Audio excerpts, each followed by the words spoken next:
जितने भी लोग मेरी वीडियो को देखते हैं वो समझ लें यूपी टीजीटी 2022 का पेपर पास कर लेंगे यदि साथ में सेल्फ स्टडी और इन्हीं प्रश्नों से संबंधित और प्रश्न पढ़ लें।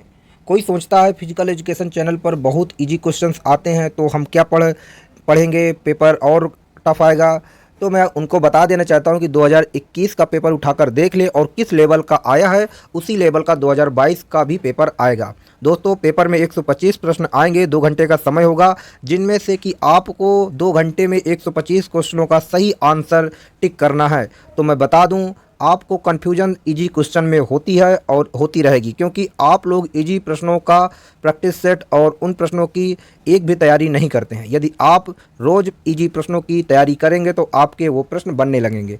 दोस्तों, मैं जो इस समय क्वेश्चन पेपर की सीरीज लेकर आ रहा हूं, तो ये समझ लो कि काफ़ी महत्वपूर्ण प्रश्न हैं।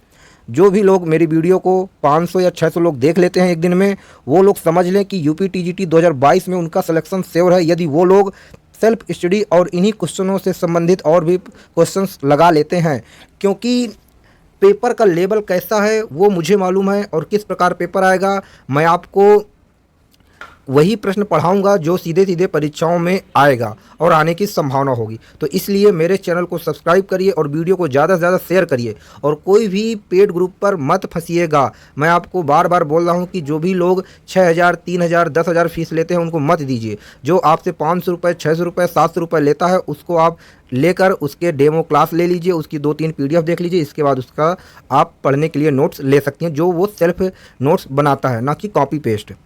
चलिए दोस्तों, स्टार्ट करते हैं आज की वीडियो। पहला प्रश्न है, टाइगर वुड्स से संबंधित है। टाइगर वुड्स एक खिलाड़ी का नाम है जो कि सभी लोग जानते हैं, गोल्फ से संबंधित है इनका। इसके बाद जो अगला प्रश्न है, द्रोणाचार्य पुरस्कार दिया जाता है श्रेष्ठ खिलाड़ी, सफल प्रशिक्षक। तो यहाँ पर ऑप्शन नंबर बी, सफल प्रशिक्षक को द्रोणाचार्य अवार्ड दिया जाता है। इसकी स्थापना 1985 में हुई थी और इसमें जो धन राशि है उसको 15 लाख कर दिया गया है। इसके बाद नेफ्रॉन अति सूक्ष्म संरचना है। नेफ्रॉन दोस्तों आप सभी लोग समझते हैं, नेफ्रॉन गुर्दा यानी किडनी की सबसे छोटी यूनिट होती है। इसके बाद जो हमारा चौथा प्रश्न है, मोटापे का कारण है विटामिन की कमी, मिनरल की कमी, अधिक कैलोरी का सेवन। तो मोटापे का कारण है अधिक कैलोरी का सेवन।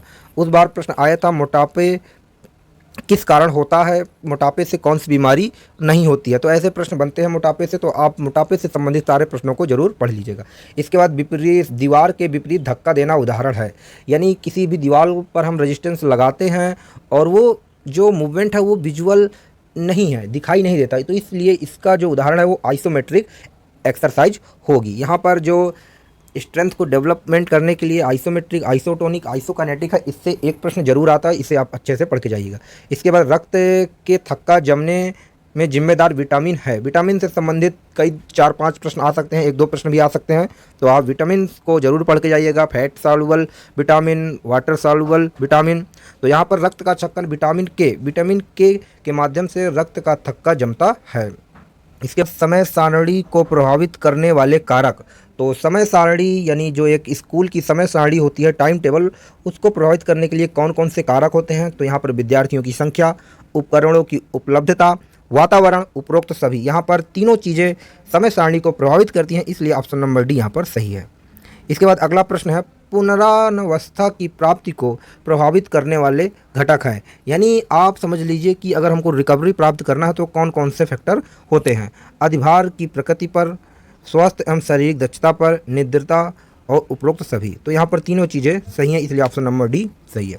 इसके बाद मीसो साइकिल की अवधि, यानी जो मीसो पीरियड होता है पीरियोडाइजेशन में, तो इसकी अवधि कितनी होती है। तो ऑप्शन नंबर सी 4 से 6 मंथ, 4 to 6 मंथ इसका साइकिल होता है।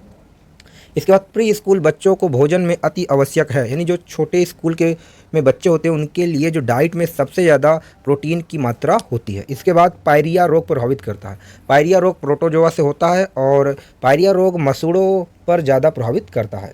इसके बाद जो अगला प्रश्न है 14 नंबर, 16 PF टेस्ट है। ये काफ़ी इंपॉर्टेंट प्रश्न है, तो इसका जो आंसर है वो ऑप्शन नंबर ए, मनोविज्ञान टेस्ट है। इसके बाद जो 15 नंबर क्वेश्चन है, कार्डियोवैस्कुलर क्षमता को जानने के लिए परीक्षण। तो आप समझ सकते हैं कि यहाँ पर option number A, Harvard step test, जो ब्रोहा ने दिया था 1943 में। तो कार्डियोवैस्कुलर क्षमता इसी के माध्यम से हम लोग मेजर करते हैं। इसके बाद हमारा जो अगला प्रश्न है, भारतीय ओलंपिक संघ की खेल विकास कमीशन के मुखिया हैं। दोस्तों ये थोड़ा सा पुराना प्रश्न पत्र था, इसलिए इसमें अपडेट नहीं है, तो आप इसका जो जवाब है कमेंट बॉक्स पर लिखिएगा। इसी के साथ जो क्वेश्चन नंबर 17 है, भारतीय ओलंपिक संघ को चुनते हैं भारतीय संघ, राज्य ओलंपिक संघ, उपरोक्त दोनों, उपरोक्त में से कोई नहीं। तो इसलिए यहाँ पर 16 और 17 के आंसर आप लोग देंगे लिखकर। तो आई होप आप लोग कमेंट बॉक्स पर इसका आंसर जरूर लिखेंगे, और यदि वीडियो पसंद आई हो तो लाइक करिएगा, और इसी प्रकार के यदि आपको क्वेश्चंस चाहिए तो चैनल को सब्सक्राइब कर लीजिए। और यदि इस वीडियो में भी अच्छा रिस्पांस आपका रहा, यदि 500-600 लोग इस वीडियो को देखते हैं, तो कल मैं फिर से एक अद्भुत प्रश्नों की सीरीज लेकर आऊँगा। धन्यवाद।